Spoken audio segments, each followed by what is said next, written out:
l'actualité de ce jour.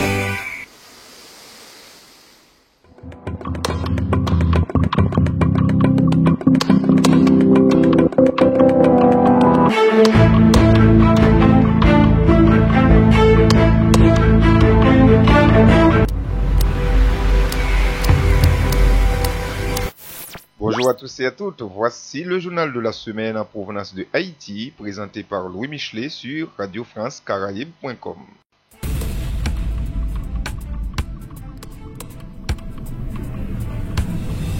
Haïti social, 7 femmes haïtiennes honorées à Brooklyn. Jeudi 16 juin, 7 femmes haïtiennes ont été parmi les lauréats de la soirée de remise et de réseautage 2016 de Brooklyn, New York.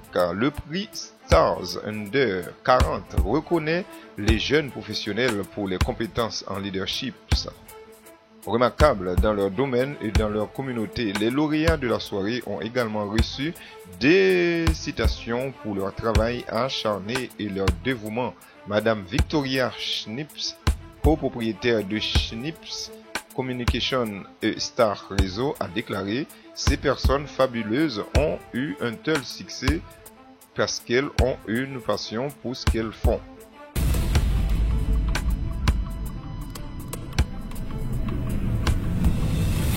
Haïti Sécurité. Plusieurs entreprises dont l'hôtel Marriott criblé de balles. Dans la nuit de jeudi 23 au vendredi 24 juin 2016, des individus lourdement armés, jusqu'à-là non identifiés, ont criblé de balles la façade de plusieurs importantes entreprises privées au cours d'une opération visiblement planifiée et coordonnée. Selon les premières informations qui nous sont parvenues, les entreprises suivantes ont été la cible de tir de ce commando armé: Digicel, l'hôtel Marriott, Lanatcom, mais aussi les entreprises Beman Motors, Automeka et Sogebank.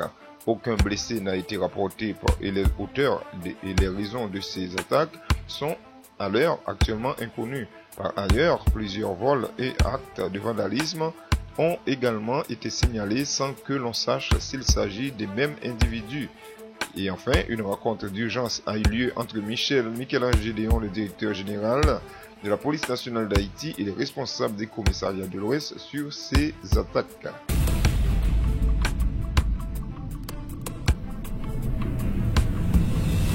Haïti politique, 7 sénateurs tentent de faire annuler un voyage de prix vert au Panama. 7 sénateurs, Karl Murat Cantave, Richer Andris, Sonodieu, Louis, Hervé Richard, Foucan, Yuri Latortue, Edwin Zeni et Jacques Sauveur-Jean ont écrit le 22 juin dernier à Roberto Zinuga Bride, le directeur général du protocole du ministère des Affaires étrangères du Panama, pour protester contre une invitation du Panama envoyée à Jocelyn Privert pour l'inauguration du 3e jeu d'écluse de Canal du Panama qui aura lieu le dimanche 26 juin 2016 où sont conviés près de 70 chefs d'État.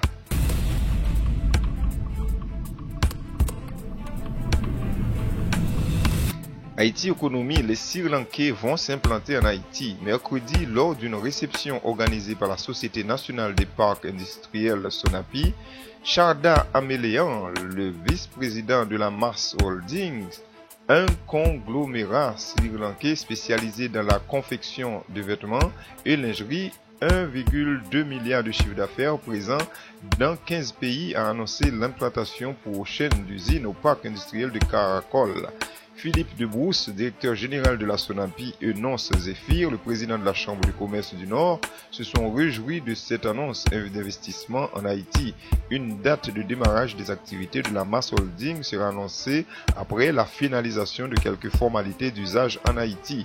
Après les investissements et l'installation au pic du leader mondial sud-coréen de textile, il y a près de 5 ans, plus de 9000 employés serait le deuxième et plus de 9000 employés qui travaillent, et Mass Holding serait le deuxième plus grand investisseur à Caracol.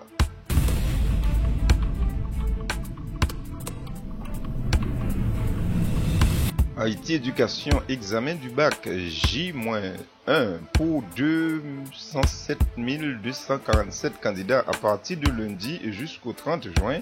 207 247 candidats sur l'ensemble du territoire vont subir les épreuves de baccalauréat unique philo, selon Louis-Marie Cador, directeur général du ministère de l'Éducation nationale. Tout est prêt, soulignant que cette année, les épreuves vont se dérouler dans un contexte économique difficile. Le budget initial de 650 millions de goudes a été revu à la baisse pour s'établir à 400 millions. Par ailleurs, il a indiqué que la police et la justice sont prêts pour la tenue de cette journée d'examen.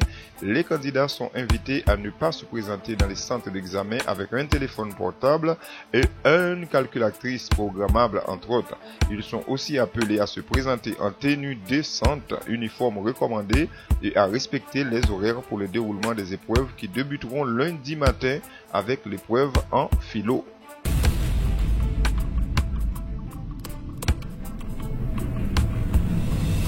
Haïti Sport, Coupe du Monde U20, nos jeunes grenadiers dans la dernière ligne droite. La sélection nationale masculine de moins de 20 ans en concentration au centre FIFA Gaulle de la Croix des Bouquets depuis le début du mois de mai aborde cette semaine la dernière ligne droite de sa préparation pour le premier tour préliminaire des éliminatoires de la zone de la Confédération de football d'Amérique du Nord, d'Amérique centrale et des Caraïbes CONCACAF pour la Coupe du monde du football de la FIFA U20 Corée 2017.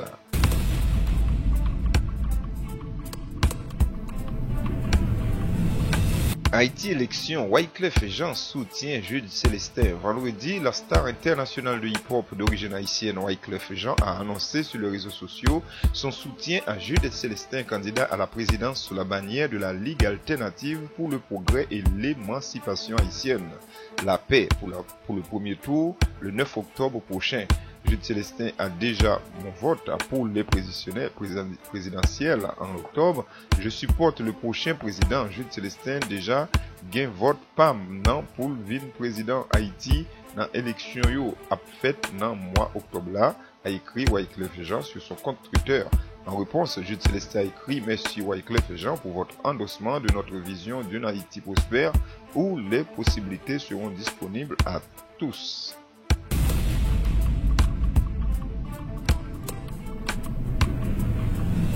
Haïti reconstruction, 30 millions d'euros pour améliorer les conditions de vie à Matissan, financé à hauteur de 30,1 millions d'euros sur 55 mois par l'Union européenne et l'Agence française de développement.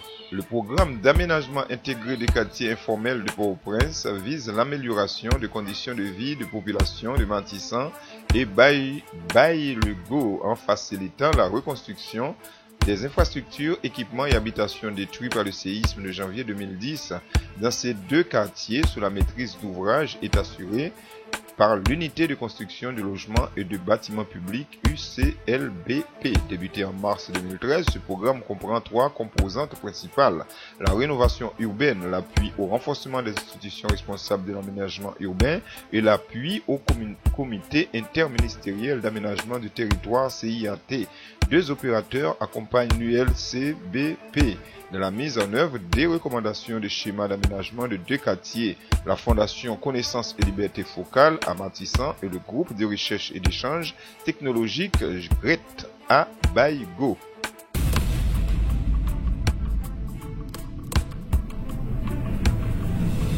Haïti Technologies, Natcom propose à ses clients de tester gratuitement le vrai 4G LTE. Depuis bientôt 2 ans, la compagnie de téléphone mobile Natcom en Haïti met à niveau son réseau et ses équipements pour offrir à sa clientèle du vrai 4G.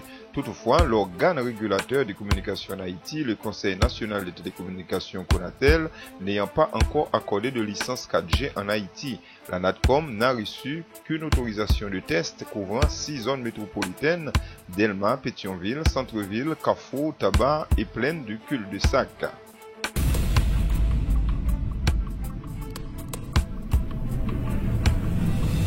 Haïti humanitaire, la France améliore la sécurité alimentaire dans les écoles. Encore une fois, la France, la semaine dernière, c'était dans l'agriculture, maintenant dans l'humanitaire. Haïti compte environ 3,6 millions de personnes en insécurité alimentaire, dont 1,5 million en situation critique. Le programme d'aide alimentaire mis en œuvre par la France vise notamment à renforcer la production locale et à soutenir la politique nationale d'alimentation scolaire. Afin de garantir des revenus aux agriculteurs haïtiens, la France a été le premier partenaire d'Haïti à affecter la totalité de ses crédits d'aide alimentaire à un programme d'achat de produits locaux. Plus de 12 000 tonnes de produits locaux ont ainsi été achetés auprès de 7 500 petits producteurs haïtiens entre 2005 et 2015, soit 11,985 tonnes de céréales, riz et maïs moulu, et 55 tonnes de légumes, haricots et pois d'Angola.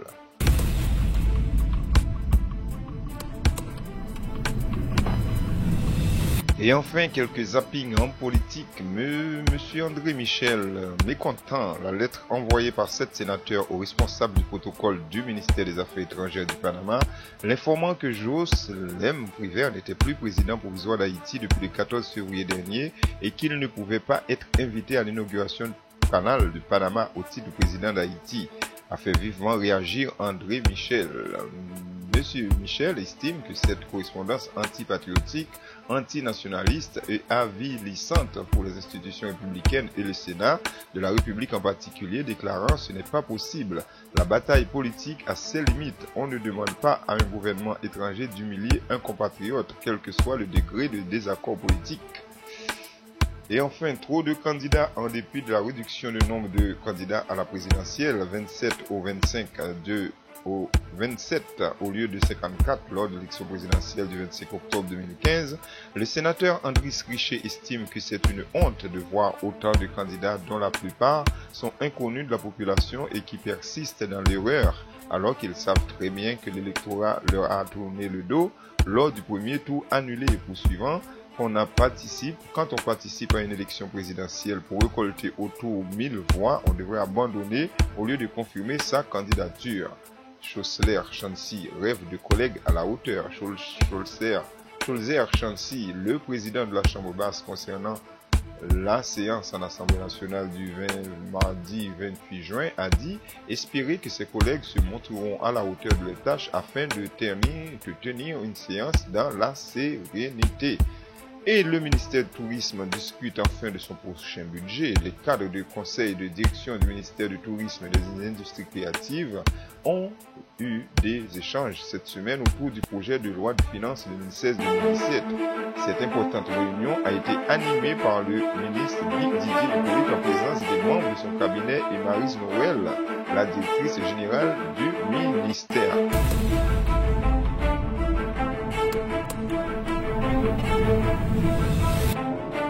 Et c'est la fin de notre bulletin d'information pour cette semaine. Je vous donne rendez-vous la semaine prochaine.